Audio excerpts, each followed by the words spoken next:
வணக்கம். நமது டிவியின் மதிய நேர பிரதான செய்திகளோடு இணைந்திருக்கின்றீர்கள். நான் உங்கள் கேஷிகா பரதராஜா. விரிவான செய்திகளுக்கு செல்ல முன்னர் முதலில் தலைப்புச் செய்திகள்.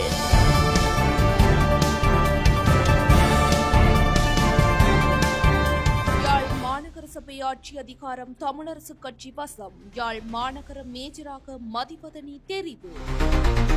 தையிட்டி விகாரை அமைந்துள்ள தனியார் காணிகளுக்கு நட்டஈடு மற்றும் மாற்றுக் காணிகளை வழங்க அரசாங்கம் நடவடிக்கை. 15ஆம் திகதி முதல் இலங்கை கடற்பரப்பிற்குள் அத்துமீறி நுழைந்தால் கைது. இந்திய கடற்றொழிலாளர்களுக்கு விடுக்கப்பட்ட எச்சரிக்கை. ஆளுங்கட்சியை தோற்கடித்த எதிர்க்கட்சிகள் கூட்டு. அனுர அரசிற்கு நெருக்கடி. ஈரான் இஸ்ரேல் இடையில் அதிகரிக்கும் போர் பதட்டம். இஸ்ரேலில் அவசர நிலை பிரகடனம். தொடர்பென உள்நாட்டு செய்திகள்.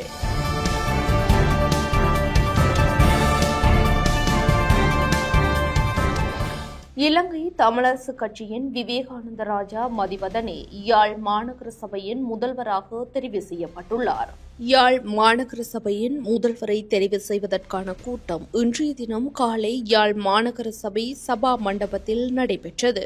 யாழ் மாநகர சபை 45 உறுப்பினர்களை கொண்ட சபையாகும். இலங்கை தமிழரசு கட்சி 13 ஆசனங்களையும், அகில இலங்கை தமிழ் காங்கிரஸ் 12 ஆசனங்களையும், தேசிய மக்கள் சக்தி 10 ஆசனங்களையும், ஈழ மக்கள் ஜனநாயக கட்சி மற்றும் ஜனநாயக தமிழ் தேசிய கூட்டணி ஆகியன தலா 4 ஆசனங்களையும், ஐக்கிய மக்கள் சக்தி மற்றும் ஐக்கிய தேசிய கட்சி ஆகியன தலா 1 ஆசனங்களையும் பெற்றுள்ளனர். இலங்கை தமிழரசு கட்சியின் சார்பில் முதல்வர் பதவிக்கு விவேகானந்த ராஜா மதிவதனியின் பெயரும், அகில இலங்கை தமிழ் காங்கிரசின் முதல்வர் பதவிக்கு கனகையா ஸ்ரீ கிருஷ்ணாவும் பரிந்துரைக்கப்பட்டனர். அதன்போது தமிழரசு கட்சி, ஈழ மக்கள் ஜனநாயக கட்சி, ஐக்கிய தேசிய கட்சி மற்றும் ஐக்கிய மக்கள் சக்தி என்பன தமிழரசு கட்சியின் சார்பில் போட்டியிட்டு மதிவதனி விவேகானந்த ராஜாவிற்கு வாக்களித்தனர். அதன் மூலம் 19 வாக்குகளை பெற்று முதல்வராக தெரிவானார். அதேவேளை தேசிய மக்கள் சக்தியினர் நடுநிலைமை வகித்தமை குறிப்பிடத்தக்கது. துணை முதல்வராக தமிழரசு கட்சியின் உறுப்பினர் இம்மானுவேல் தயாளன் தெரிவாகியுள்ளார்.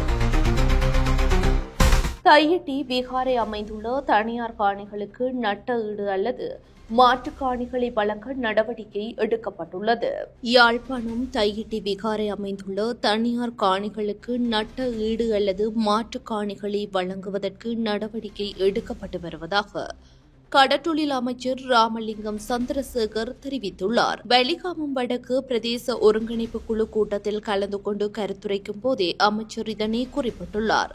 அத்துடன் தையிட்டி விகாரை அமைந்துள்ள காணிகளை தவிர்த்து அதனை சூழவுள்ள ஏனைய காணிகளை மாவட்ட செயலாளரிடம் கையளிக்க பணிக்கப்பட்டுள்ளதாகவும் அமைச்சர் தெரிவித்துள்ளார். இதனை அடுத்து மாவட்ட செயலாளர், பிரதேச செயலாளர் ஊடாக உரிமையாளர்களுக்கான காணிகளை கையளிப்பார். விகாரை பிரச்சினையை நீண்டு செல்ல அனுமதிக்க முடியாது எனவும் அதனை 1 மாத காலத்திற்குள் நிறைவு செய்வதற்கான நடவடிக்கைகள் எடுக்கப்பட்டுள்ளதாகவும் கடற்றொழில் அமைச்சர் ராமலிங்கம் சந்திரசேகர் தெரிவித்துள்ளார். எதிர்வரும் 15ஆம் திகதி முதல் இலங்கை கடற்பரப்புக்குள் அத்துமீறி நுழையும் இந்திய கடற்றொழிலாளர்கள் கைது செய்யப்படுவார்கள் என கடற்றொழில் அமைச்சர் தெரிவித்துள்ளார். எதிர்வரும் 15ஆம் திகதி முதல் இலங்கை கடற்பரப்புக்குள் அத்துமீறி நுழையும் இந்திய கடற்றொழிலாளர்கள் கைது செய்யப்படுவார்கள் என கடற்றொழில் அமைச்சர் ராமலிங்கம் சந்திரசேகர் உறுதியளித்துள்ளார். இந்த தகவலை வடமாகாண கடற்றொழிலாளர் இணையத்தின் செயலாளர் NM ஆலம் மன்னாரில் இன்று ஊடகங்களுக்கு தெரிவித்துள்ளார். நேற்றைய தினம் கடற்றொழில் அமைச்சருக்கும் கடற்றொழிலாளர் சங்கத்தின் பிரதிநிதிகளுக்கும் இடையில் சந்திப்பொன்று இடம்பெற்றது. இதன்போதே அமைச்சர் குறித்த விடயங்களை குறிப்பிட்டதாக ஆலம் தெரிவித்துள்ளார். நாகப்பட்டினம் மற்றும் காங்கேசன்துறை இடையே மேற்கொள்ளப்பட்டு வரும் பயணிகள் கப்பல் சேவையை மேம்படுத்துவதற்காக இந்திய அரசாங்கம் நடவடிக்கை எடுத்துள்ளது. இது பிராந்திய இணைப்பை மேம்படுத்துவதற்கும் இலங்கையுடனான உறவுகளை வலுப்படுத்துவதற்கும் இந்தியாவின் உறுதிப்பாட்டை மீண்டும் உறுதிப்படுத்துகிறது என்று இந்திய உயர்ஸ்தானிகர் ஆலயம் அறிவித்துள்ளது. உயர்ஸ்தானிகர் ஆலய தகவல்படி இந்திய செயல்திறன் இடைவெளி நிதியளிப்பு பொறிமுறையின் கீழ் இலங்கைக்கு ஆண்டுதோறும் 300 மில்லியன் இந்திய ரூபாய்க்கும் அதிகமான தொகை வழங்கப்பட்டு வருகிறது. இது கடந்த ஆண்டைப் போலவே முக்கிய செயற்பாட்டு செலவுகளை ஈடுகட்டுவதன் மூலம் கப்பல் சேவையின் மெலிவு மற்றும் செயற்பாட்டு நிலைத்தன்மையை உறுதி செய்வதை இந்த நிதியளிப்பு நோக்கமாக கொண்டுள்ளது. இதேவேளை 2024ஆம் ஆண்டு ஆகஸ்ட் மாதம் மீண்டும் கப்பல் சேவை தொடங்கப்பட்டதிலிருந்து 15,000க்கும் மேற்பட்ட பயணிகளை குறித்த கப்பல் ஏற்றிச் சென்றுள்ளது என்று இந்திய உயர்ஸ்தானிகர் ஆணையம் தெரிவித்துள்ளது.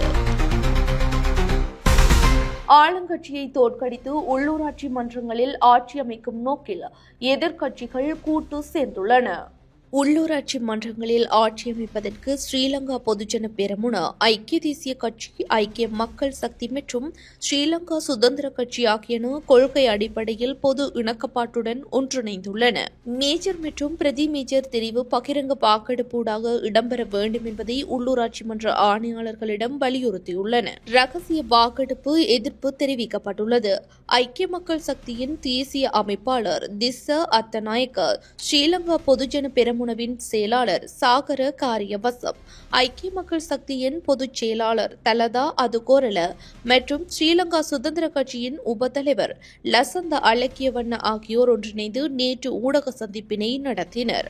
இந்த சந்திப்பின் போது அவர்கள் கூட்டாக இந்த தீர்மானத்தை அறிவித்திருந்தனர். ஊடகவியலாளர் சந்திப்பில் கலந்து கொண்டு கருத்து தெரிவித்து ஐக்கிய மக்கள் சக்தியின் தேசிய அமைப்பாளர் திஸ்ஸ அத்தநாயக்க, எதிர்க்கட்சிகள் அனைத்தும் பொதுவான கொள்கையின் அடிப்படையில் ஒன்றிணைந்து ஆட்சி அமைப்பதால் பொதுவான கொள்கைக்கு அமைவாகவே உள்ளூராட்சி மன்றங்களின் உறுப்பினர்கள் செயற்பட வேண்டும். பொது கொள்கைக்கு முரணாக செயற்படும் தரப்பினருக்கு எதிராக ஒழுக்காற்று நடவடிக்கை எடுக்கப்படும். ஒப்பந்தங்களூடாக இந்த கூட்டணிவு ஏற்படுத்தப்படவில்லை. பொது கொள்கை மற்றும் நம்பிக்கையின் அடிப்படையிலே இந்த இணக்கப்பாடு எட்டப்பட்டுள்ளது. கொழும்பு மாநகர சபைகளில் நிச்சயம் நாங்கள் ஆட்சி அமைப்போம் என குறிப்பிட்டார். இந்தியாவின் கேரள கடற்கரையில் விபத்துக்குள்ளான கப்பலில் இருந்து ஆபத்தான பொருட்கள் இலங்கை கடற்கரையில் கரையொதுங்குவதாக தெரிவிக்கப்பட்டுள்ளது. இந்தியாவின் கேரள கடற்கரையில் விபத்துக்குள்ளான கப்பலில் 13 ஆபத்தான கொள்கலன்கள் இருந்ததாக சுற்றுச்சூழல் அமைச்சு தெரிவித்துள்ளது. இந்நிலையில் இவ்விடயம் தொடர்பில் கருத்து தெரிவித்துள்ள அமைச்சின் மேலதிக செயலாளர் RHMB அபேகோன், அந்த கப்பலில் உள்ள சில பொருட்கள் தற்போது இலங்கை கடற்கரைகளில் கரையொதுங்கியுள்ளதாக தெரிவித்தார். நிலவும் மோசமான வானிலை காரணமாக அந்த கப்பலில் உள்ள பொருட்கள் இலங்கை கடற்கரைக்கு மேலும் கரையொதுங்கக்கூடிய அபாயம் உள்ளதாகவும் சுற்றுச்சூழல் அமைச்சின் ஊடக சந்திப்பில் கலந்து கொண்ட HMB அபேகோன் மேலும் தெரிவித்தார். இதேவேளை கரையொதுங்கும் பொருட்களை அகற்றும் பணிகள் இன்று முதல் ஆரம்பிக்கப்படும் எனவும் அவர் மேலும் தெரிவித்தார். மின்கட்டணம் அதிகரிக்கப்பட்டுள்ள நிலையில் பேக்கரி உணவுப் பொருட்களின் விலை அதிகரிக்கப்பட மாட்டாது என தெரிவிக்கப்பட்டுள்ளது. மின்கட்டண உயர்வுக்கேற்ப பேக்கரி உணவுப் பொருட்களின் விலைகள் அதிகரிக்கப்படாது என அகில இலங்கை பேக்கரி உரிமையாளர்கள் சங்கத்தின் தலைவர் NK ஜெயவர்தன தெரிவித்துள்ளார். ஊடகங்களுக்கு கருத்து தெரிவித்த போதே அவர் இதனை குறிப்பிட்டார். உற்பத்தி செலவில் அதிகரிக்கப்பட்டு மின்சார கட்டணம் சேர்க்கப்பட்டாலும் தற்போது பேக்கரி உணவுப் பொருட்களின் விலையை அதிகரிக்க வண்ணம் இல்லை என்றும் அத்தகைய விலைகளை அதிகரிக்க வேண்டாம் என்று பேக்கரி உரிமையாளர்களிடம் அவர் கேட்டுக்கொள்வதாகவும் அவர் குறிப்பிட்டுள்ளார். தேசிய லொத்த சபையின் முன்னாள் நிர்வாக பணிப்பாளர் துசித கல்லொழுவ மீண்டும் விளக்கமறியலில் வைக்கப்பட்டுள்ளார். வவுனியா மன்னார் வீதியில் காமினி மகா வித்தியாலயம் முன்பாக குறித்த விபத்து இடம்பெற்றுள்ளது. வவுனியா குருமென்காடு பகுதியில் இருந்து கண்டி வீதி நோக்கி சென்ற மோட்டார் சைக்கிள் காமினி மகா வித்தியாலயம் முன்பாக பூங்கா வீதியில் திரும்ப முற்பட்ட வேளை குறித்த மோட்டார் சைக்கிளின் பின்னால் வேகமாக வந்த மோட்டார் சைக்கிள் மோதி விபத்து ஏற்பட்டது. குறித்த விபத்தில் மோட்டார் சைக்கிளில் பயணித்த பெண் உட்பட 3 படுகாயமடைந்து வவுனியா வைத்தியசாலையில் அனுமதிக்கப்பட்டுள்ளனர். இந்த சம்பவம் தொடர்பில் வவுனியா போலீசார் மேலதிக விசாரணைகளை மேற்கொண்டு வருகின்றனர். வவுனியா மன்னார் வீதியில் 2 மோட்டார் சைக்கிள்கள் மோதி விபத்துக்குள்ளானதில் 3 படுகாயமடைந்துள்ளனர். வவுனியா மன்னார் வீதியில் காமினி மகா வித்தியாலயம் முன்பாக குறித்த விபத்து இடம்பெற்றுள்ளது. வவுனியா குருமென்காடு பகுதியில் இருந்து கண்டி வீதி நோக்கி சென்ற மோட்டார் சைக்கிள் காமினி மகா வித்தியாலயம் முன்பாக பூங்கா வீதியில் திரும்ப முற்பட்ட வேளை குறித்த மோட்டார் சைக்கிளின் பின்னால் வேகமாக வந்த மோட்டார் சைக்கிள் மோதி விபத்து ஏற்பட்டது. குறித்த விபத்தில் மோட்டார் சைக்கிளில் பயணித்த பெண் உட்பட 3 படுகாயமடைந்து வவுனியா வைத்தியசாலையில் அனுமதிக்கப்பட்டுள்ளனர். இந்த சம்பவம் தொடர்பில் வவுனியா போலீசார் மேலதிக விசாரணைகளை மேற்கொண்டு வருகின்றனர். தொடர்வென சர்வதேச செய்திகள்.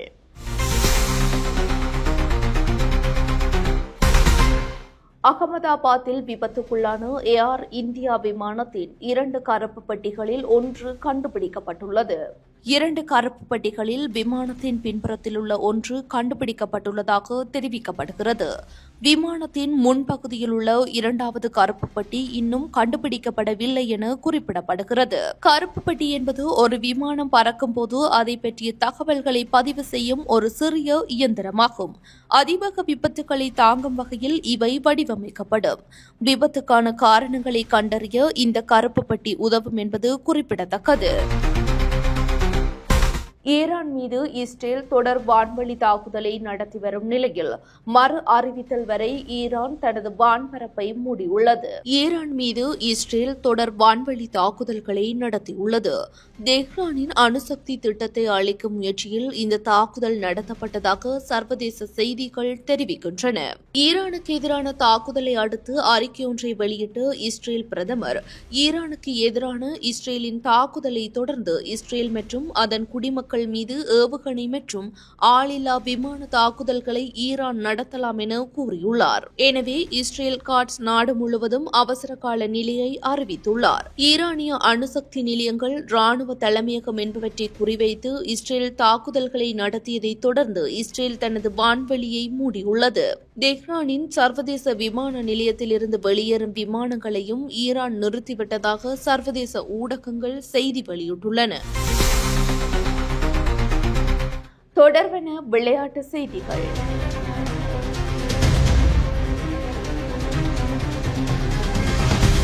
உலக டெஸ்ட் சாம்பியன்ஷிப் இறுதிப் போட்டியின் 3ஆம் நாள் ஆட்டம் இன்று இடம்பெறுகிறது.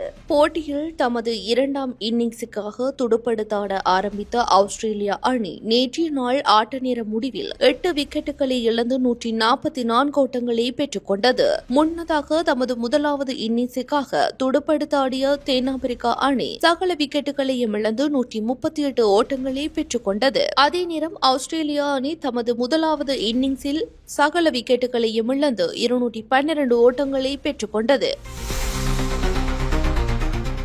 இத்துடன் நமது டிவியின் மதிய நேர பிரதான செய்திகள் நிறைவடைகின்றன. மேலதிக செய்திகளை பார்வையிடுவதற்கு நமது LK.com என்ற இணையதளத்திற்குள் பிரவேசியுங்கள். அத்துடன் நமது டிவி என்ற யூடியூப் தளத்தினை சப்ஸ்கிரைப் செய்யுங்கள். வணக்கம்.